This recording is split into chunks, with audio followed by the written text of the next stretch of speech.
Friends எல்லாருக்கும் வணக்கம். எல்லாரும் சௌக்கியமாக இருக்கீங்கன்னு நான் நம்புகிறேன்.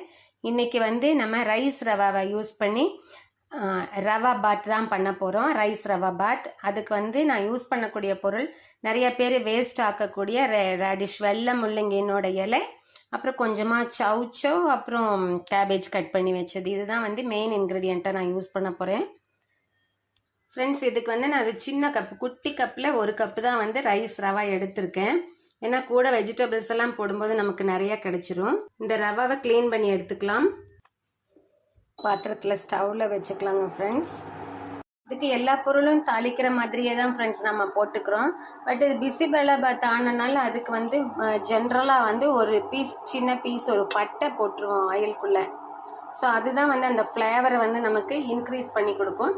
எப்போவுமே பிசிபெலாபாத் ஆர் ரவா பாத் எது பண்ணினாலும் நம்மளுக்கு அந்த டேஸ்ட்டு அண்டு வாசனையை கொடுக்கக்கூடியது இந்த பட்டையும், கடைசியில் நம்ம ஆட் பண்ணக்கூடிய கொப்பரை தேங்காயும் தான். இப்போ இது எண்ணெய் சூடானதும் நம்ம நார்மலாக தாளிக்கிறது தான். கடுகு போட்டுக்கலாம். இது பொரிஞ்சதும் குட்டி குட்டியாக இருக்கக்கூடிய முழு வெங்காயத்தை நான் போடுறேன். ஃபுல் வெங்காயம் இது கட் பண்ணாமல் அப்படியே நம்ம போடுறோம். இதோட கட் பண்ண சவுச்சோ, கொஞ்சம் பெரிய சைஸ் மாதிரி கட் பண்ணின கேபேஜ் கொஞ்சம்,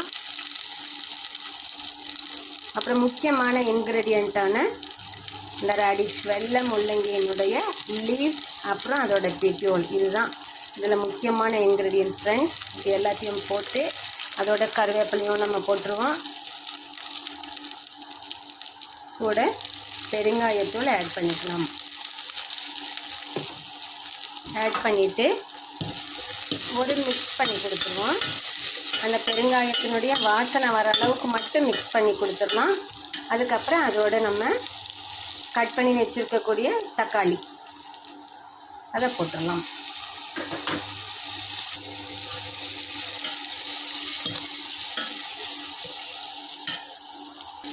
இதோட நம்ம கல்லுப்பு ஆட் பண்ணிக்கலாம். அப்போ தான் அந்த வெஜிடபிள்ஸ் எல்லாம் கொஞ்சம் நமக்கு சாஃப்டாக குக் ஆகிட்டு வரும். அதில் இருக்கக்கூடிய வாட்டர்லாம் வெளியில் வரும் நமக்கு. அதோட மஞ்சள் தூள் கொஞ்சம், சாம்பார் பவுடர் இல்லைன்னா பிசிபெலாபாத் பவுடர் எது வேணுமோ ஆட் பண்ணிக்கலாம். நம்ம ஆட் பண்ணிவிட்டு நல்லா மிக்ஸ் பண்ணி தரலாம். இது கூட நம்ம எந்த கப்பில் நம்ம அந்த ரவை எடுத்தோமோ அந்த கப்பில் 5 கப் அளவுக்கு தண்ணி ஊற்றணும். ஏன்னா இந்த வெஜிடபிள்ஸ் வேகணும் இல்லைங்களா, அதுக்காக 5 கப் தண்ணி இப்போ ஆட் பண்ணிக்கலாம்.